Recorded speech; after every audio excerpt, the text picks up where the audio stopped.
안녕하세요, 세보나입니다. 세부에서 다이빙샵을 어떻게 창업을 하는지 제가 알려드릴게요. 사실 저도 엄청나게 시행착오를 많이 겪었거든요. 여기 막탄섬이 작은데도 불구하고 저기 막탄섬 오른쪽 끝에 푼타 엥가뇨부터 코르도바까지 사실 과장 조금 보태가지고 이렇게 해안선 쭉 따라가지고 안 가본 곳이 거의 없을 정도로 한 3달을 봤어요. 3달. 3달을 보고 나서 찾은 자리가 바로 이 자리입니다. 그리고 사실 여기 세부는 스쿠버 다이빙으로 유명한 동네이기 때문에 여기서 다이빙샵 창업하려고 하시는 분들이 되게 많아요. 그냥 한국에서 다이빙 하다가 세부에 창업을 하고 싶어 하는 분도 계시고, 그리고 여기 세부에서 강사까지 된 사람이 다른 샵에서 일하다가 샵을 차리고 싶어 하는 경우도 있고, 좀 여러 가지 경우가 있는데 일단 제 경험을 바탕으로 알려드리겠습니다. 자, 위치 같은 경우에 막탄섬 지도가 나올 거예요. 막탄섬 지도 기준으로 마리바고가 가장 좋습니다. 마리바고가 제이파크부터 크림슨 리조트까지가 보통 마리바고라고 하는데, 이 동네 애들이 한인촌이라고 부르기도 하고 호텔 리조트들 모여있고 PC방, 마사지샵, 식당, 마트 그런 게 쭉 있어요. 편의시설 같은 거 잘 돼 있고, 그러니까 그 동네가 마리바고라는 지역인데, 사실 근데 마리바고 안에는 일단 없다고 봐야 됩니다. 근데 지금은 있어요. 지금은 코로나라는 특이한 상황 때문에 지금은 자리가 있어요. 근데 관광에 다시 풀리면은 그것도 순식간에 순삭됩니다. 그거는 제가 이 샵 차릴 때 여기저기 다 가보고 느낀 건데 정말 자리가 없어요. 그리고 저는 여기서 한 1년 이상 살고 나서 찾았는데도 그렇게 찾기 힘들었거든요. 근데 여기에 그 창업을 하겠다는 목적으로 와가지고 찾기 시작하면은 그건 진짜 답도 없습니다. 근데 보통 푼타 엥가뇨 쪽은 로우 타이 때도 물이 그렇게 많이 빠지진 않아요. 그래서 푼타 쪽은 거리는 좀 있는데 로우 타이가 되더라도 이렇게 많이 걷거나 그런 문제점은 좀 적고, 접근성 같은 경우에는 마리바고, 마리건던 이 두 군데가 좋습니다. 그 다이빙샵도 보면 교육을 많이 하는 다이빙샵이 있고 체험 다이빙 많이 하는 다이빙샵이 있어요. 그것도 설명 한 번만 해주세요. 여기 다이빙샵의 형태는 크게 3가지가 있어요. 첫 번째는 교육샵, 그러니까 라이센스, 오픈워터 어드밴스 교육하는 교육샵이 있고, 두 번째는 체험 다이빙. 체험 다이빙은 라이센스 없는 분들 간단하게 교육받고 짧은 시간 좀 체험해보는 걸 그 체험 다이빙이라고 하는데, 주로 여행 오신 분들 대상으로 하는 거고, 그리고 펀다이빙 같은 경우에는 기존에 라이센스 있는 분들이 와가지고 정말 다이빙하러 오는 펀다이버들, 이렇게 3가지 형태로 영업 형태를 나눌 수가 있는데, 각기 장단점이 있어요. 교육샵을 하려면은 좀 시설에 좀 받쳐줘야 됩니다. 풀이 있는 게 좋고, 저희 샵은 수영장이 없는데 인정해요. 근데 사실 수영장은 있는 게 좋습니다. 어느 정도 현금이 좀 생기면은 저기 뒤에다가 수영장 만들 생각도 있습니다. 이 동네에 수영장 만들려면은 모터까지 달고 하면은 좀 비싸긴 한데, 간단하게 한 1000만 원 정도 써가지고 풀 하나 만들어 놓으면은 이제 교육하기 좋겠죠. 그리고 체험 다이빙 같은 경우에는 관광객들이 오잖아요. 그러면은 여기 워터 스포츠 중에 그 체험 다이빙 하나 선택할 수 있는 옵션이 있는데, 패키지 관광으로 오면은 제일 먼저 오는 데가 다이빙샵이에요. 체험 다이빙 하러 옵니다. 사실 체험 다이빙만 해도 돈 많이 벌어요. 계약되어 있는 여행사들이 매일매일 관광객들을 수십 명씩 데리고 오기 때문에 사실 체험샵이 돈 벌기는 가장 좋고 간단합니다. 저희가 그거를 하려고 노력을 많이 했었는데 큰 여행사들은 못 잡았어요. 기존의 카르텔이 굳건하기 때문에 큰 여행사들은 못 잡았는데, 작은 여행사들은 그래도 좀 어느 정도 거래처가 좀 생겨가지고 고정 매출이 나오다가 코로나 때문에 흐지부지가 된 상황이긴 한데, 다이빙샵을 한다고 하면은 제 경험상으로는 체험 다이빙이나 펀다이빙 샵을 하는 게 좋아요. 왜냐면은 한국인 강사를 고용을 하게 되면 인건비가 크기 때문에, 그러니까 사업자 입장에서 말씀드린 거예요. 사업자 입장에서. 그러니까 본인이 업주가 강사면은 가장 좋긴 하지만은, 그러니까 영업의 형태는 3가지: 라이센스, 체험 다이빙, 펀다이빙. 제가 코로나 전에는 한국인 강사가 2명 있었어요. 근데 그 2명 인건비가 거의 비용의 절반이라고 봐도 될 정도로 비용이 좀 컸죠. 그리고 그때 코로나 전에는 그 임대료가 75,000이니까 180? 임대료 180만 원 정도 나가고, 그러니까 다이빙샵 유지하는 데만 한 달에 한 600만 원 이상 나갔었어요. 그러니까 대신에 매출도 괜찮았어요. 한 2,000 이상은 벌었던 것 같아요. 다이빙샵에서만. 필리핀에서 합법적으로 영업을 하려면은 일단 사업자가 있어야겠죠. 근데 한국이랑은 조금 다르지만은 거의 비슷해요. 사업자 종류는 2가지가 있어요. 개인 사업자가 있고 법인 사업자가 있고, 여기서 현재 명칭으로는 DTI라고 하고 섹이라고 하는데, DTI 같은 경우에는 개인 사업자죠. 근데 여기 필리핀 같은 경우에는 외국인이 개인 사업자를 못 내게 돼 있어요. 저희 사업자 같은 경우에도 지금 법인으로 되어 있고, 근데 법인으로 사업자를 내려고 하면은 일단 주주가 5명이 있어야 됩니다. 이 2명은 한국인, 그리고 3명은 필리핀 사람. 임원진이죠, 임원진. 한국어로 치면은 대표이사, 이사, 감사 이렇게 등기부등본 보면은 타이틀 있는 직함이 3개가 있잖아요. 근데 여기는 프레지던트, 트레저, 그리고 세크레터리 3가지 직함이 타이틀이 있습니다. 근데 그 중에 유일하게 할 수 있는 직함이 외국인이 할 수 있는 직함이 프레지던트예요. 사장, 대표이사는 사장이 할 수 있고, 그리고 트레저가 회계 담당, 그리고 세크리터리가 그냥 뭐 비서라고 보면 되는데, 사실 가장 중요한 거는 이 시크리터리가 가장 중요해요. 뭔가 그 회사에서 의사결정 해가지고 사인을 할 때 보면은 대표이사 사인도 들어가지만은 시크리터리 사인도 들어갑니다. 보통 뭐 필리핀에서 사기당했다, 문제가 생겼다, 그런 얘기 들어보면은 대부분 시크리터리가 문제예요. 사실 저는 여기서 사업을 하면서 문제가 생긴 적이 없거든요. 그게 왜 그러냐면은 사람 관리도 잘 해야 되지만은 법적으로도 안전장치를 만들어 두는 게 중요합니다. 약간은 편법적인 요소가 있기 때문에 여기 공개적으로 말씀드리기에는 좀 어렵고, 만약에 직접 저를 만나서 다이빙샵을 뭐 창업을 하는데 뭐 좀 뭐 컨설팅을 해달라고 하시면은 그때는 제가 자세하게 말씀드릴 수 있어요. 어떻게 보면은 이것도 제가 여기서 살면서 터득한 노하우이기 때문에 이렇게 공개적으로 이야기에는 좀 그렇네요. 이 장비 또 무시보다죠. 제가 배가 2대 있어요.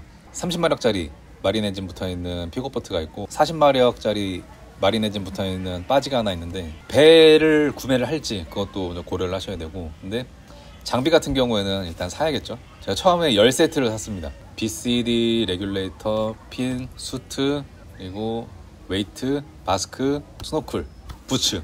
사실 제가 돈이 좀 더 있었다면은 컴프레셔랑 공기통도 샀을 것 같아요. 근데 거기까지 가면은 돈이 너무 커져가지고, 일단 제가 처음 창업했을 때는 세트를 10세트를 샀어요. 10세트를 어디에서 샀냐면은 크래시에서 구매를 했습니다. 사실 한국 같은 경우에는 인터넷으로 해가지고 배송하면 다음날 딱 오잖아요. 근데 여기는 그게 아니에요. 일단 가는데 여기 막탄섬에 지금은 아쿠아렁 하나 있고, 마레스랑 스쿠바 프로랑 아쿠아문도 뭐 그런 거 다 시티에 있고, 여기 세부에서 알아주는 브랜드는 스쿠바 프로긴 한데 비쌉니다. 렌탈 장비를 스쿠바 프로로 하기에는 조금 무리가 좀 있고, 제가 장비를 구매할 때는 사실 그 메이저 브랜드는 다 가봤습니다. 여기 막탄에 있는 아쿠아론 가봤고, 그리고 마레스 가봤고, 스쿠바 프로 가봤는데, 제가 느끼기에 크래시가 가성비가 제일 좋았어요. 뭐 다른 브랜드도 다 그런다고 하긴 하는데, 크래시에서 그때 이야기를 했던 게 라이프타임으로 그 메인터넌스를 해주겠다. 돈은 내고 돈은 내야지. 돈 내라는 말은 그때 안 했는데 그때 3군데 다 가봤는데 크래시가 괜찮았어요. 재고도 다 있었고 직원들도 좀 싹싹하고, 그래서 저는 크래시에서 구매를 했습니다. 사실 이거는 약간 경험의 차이인데, 근데 경험이 있어도 빵카는 렌탈하는 게 좋은 것 같아요. 이게 왜 그러냐면은, 방카가 뭐냐면은 여기 필리핀 전통 배입니다. 여기 로컬 친구들은 판보트라고 하는데, 나무로 이렇게 만들어 가지고 겉에 파이버글라스 이렇게 칠해가지고 배 만드는 건데, 거기에 트럭 엔진이 들어가요. 차에 들어가는 엔진을 바다에서 쓰니까 그게 문제가 안 생길 수가 없겠죠. 근데 문제가 한번 또 생기면은, 이게 엔진 드러나야 되면은 이게 배의 상판 다 뜯어야 돼요. 그래서 공사가 좀 큽니다. 그리고 뭐 캡틴이 속을 썩일 수도 있고, 그리고 저희 배도 얼마 전에 다시 없어졌는데, 방카 같은 경우에는 그 스크루를 훔쳐간대요. 그러기도 하고, 그리고 레지스트레이션도 있어야 되고, 방카를 가지고 있으면은 좋기는 한데 신경 써야 될 게 한두 가지가 아니에요. 배 있는 사람한테 물어보면은 그냥 다 임대하는 게 낫다고 하더라고요. 근데 제가 봐도 그런 것 같아요. 아침에 지금 당장 손님들 다이빙하러 나가야 되는데 방카 문제 생기면은 그건 답도 없어요. 그냥 렌탈 해가지고 전화해서 렌탈한 다음에, 근데 가끔 렌탈한 것도 문제가 생깁니다. 근데 렌탈한 게 문제가 생기면은 다른 배 갖다 달라고 하면 돼요. 그럼 바로 해결이 되는데, 내 배를 꼭 나가야 된다 그러면은 머리 아픕니다. 방카는 그냥 임대하는 걸로. 방카도 작은 것도 있고 큰 것도 있고 좋은 것도 있고 안 좋은 것도 있고 한데, 보통 그냥 대략적으로 한 1.5밀리언은 넘어야 뭐 좀 괜찮은 방카라고 하는데, 1.5밀리언 방카면은 하루 임대료 한 4,5천? 4,000으로 잡고 계산하면은 375일 1년이면은 뽑긴 한데, 그 1년 동안 무슨 일이 있을지 모르죠. 자기가 잘 생각을 해봐가지고 한 1년 정도 장사가 잘 될 것 같다 그러면은 방카를 사는 게 낫고, 근데 방카를 산다고 하면은 그냥 2대 사는 게 나을 것 같아요. 한 대는 세워두더라도. 그래야 뭐 한 대 문제 생기면은 한 대 타지. 무알보알 저희도 다이빙 하러 갔었거든요. 근데 그때 좋았던 게 밥이 잘 나와서 좋더라고요. 밥이. 사실 그 다이빙을 취미로 하시는 분들은 이게 입맛이 장난 아니에요. 엄청 까다롭습니다. 샤워실에 뭐 히터 없다부터 시작해가지고 한국 손님 받으려면은 진짜 제대로 해야 돼요. 제대로. 다행히도 여기 한국 음식 좀 잘하는 셰프들이 있거든요. 그런 친구들 뽑아가지고 항상 상주에서 음식 시키면 됩니다. 근데 음식 퀄리티가 그래도 한국으로 치면은 한 6, 7천 원짜리 백반 퀄리티는 나와야 그래야 좀 먹을만 해요. 아니면은 그냥 뭐 백숙을 하든, 그러니까 뭐 요리 같은 거 하나를 하든가. 저희 샵 같은 경우에는 삼겹살 팝니다. 간단하죠. 공기통 그 렌탈 금액이 렌탈 샵마다도 조금씩 달라요. 근데 제가 들었던 거 중에 제일 싼 거는 75페소까지 들어봤어요. 근데 그런 데는 좀 질이 안 좋다고 하더라고요. 좀 신경을 많이 안 쓰는지. 근데 저희 샵 같은 경우에는 한 탱크에 100페소 주고 있습니다.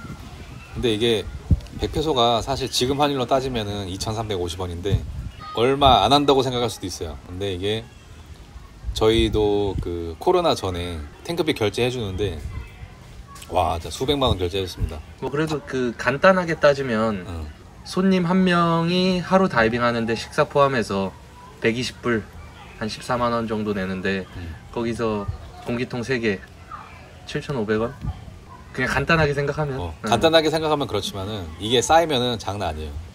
뭐 캔도 다이빙 강사를 하다가 왔지만은, 그리고 캔 일하던 샵에서도 렌탈 해가지고 쓰다가 그냥 그 컴프레셔랑 탱크 샀다고 하더라고요. 얼마 만에 뽑았다고? 한 4달? 컴프레셔 값은 한 4달 만에 뽑았고 공기통은 이제 돈 모이는 대로 이제 계속 사들이고 그렇지. 있어가지고 그거는 사실 계산이 안 되고.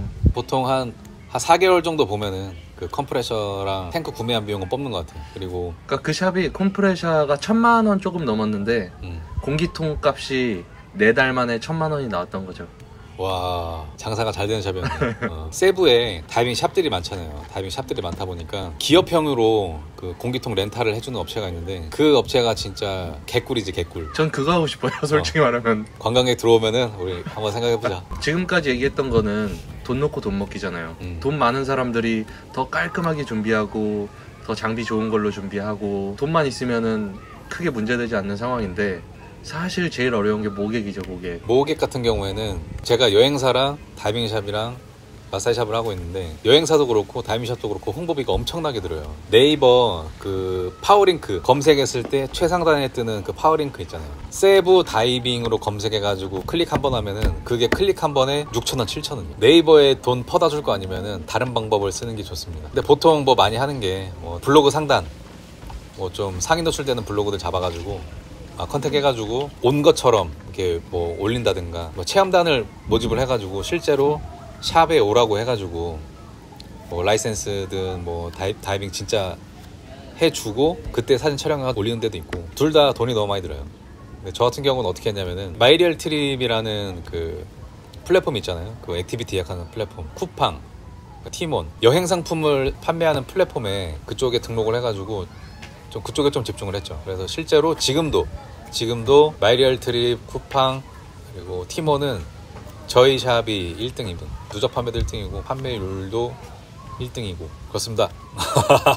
뭐 사실 다이빙샵 창업하려고 얘기하면 뭐 2박 3일도 부족하긴 한데 이 정도면은 중요한 틀은 다 얘기한 것 같아요. 수업료 내 생각 해야지. 수업료 낼 생각을 안 하면은 그거는 뭐 있을 수가 없는 일이고. 돈만 많으면은 뭐 쉬워요. 근데 돈만 많다고 또 되는 것도 아니야. 뭐 사기당할 수도 있는 거고. 그럼 필리핀 사기에 대해서 다음에 한번 얘기해 주세요.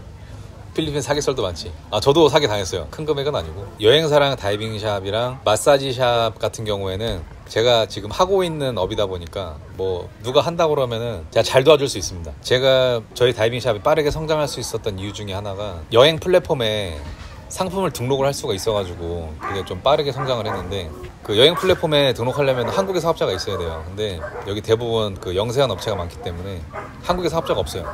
그래서 온라인 플랫폼에 업로드도 못하고 그런 작은 차이가 큰 차이를 만들어냅니다. 코로나 시작한 지 얼마 안 됐을 때는 제가 샵을 매각을 하려고 했었어요. 저희 샵 보러도 여러 명 왔었고 제가 샵 여기 준비하는데 배 2개 만들고 장비 사고 여기 인테리어 하고 다 한다고 한 1억 정도 들었던 것 같은데 예전에는 뭐 좀 빨리라도 팔까 했는데 근데 지금은 별로 팔 생각이 없어요. 그러니까 살면서 이렇게 바다 앞에 저희 샵이 한 100평 정도 되거든요. 바다 바로 앞에 나만의 공간을 갖는다는 게 이게 인생 살면서 2번 오진 않을 것 같아요. 이런 기회가. 힘든 시간을 보내고 있지만 다시 잘 될 거라고 믿습니다. 연락처 남겨드릴게요. 세부에서 다이빙 샵이나 여행사나 뭐 마사지 샵을 하고 싶다 그런 분은 저한테 연락 주시면은 제 경험을 바탕으로 제가 적극적으로 도와드리겠습니다. 안녕. 해외에서 돈 버는 게 이렇게 힘들어요.